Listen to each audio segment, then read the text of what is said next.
എല്ലാവർക്കും വന്ദനം. ഞാൻ ഇന്ന് പറയാൻ പോകുന്ന ഒരു കഥയാണ്. കഥയുടെ പേര് എല്ലാം നല്ലതു തന്നെ. പണ്ട് പണ്ട് ഒരു രാജാവ് ഉണ്ടായിരുന്നു.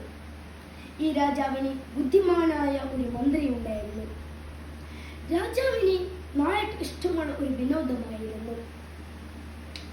അങ്ങനെ രാജാവും മന്ത്രിയും ബാക്കിയുള്ള ഭടന്മാരും കൂടി നായകത്തിൽ പോകുമായിരുന്നു.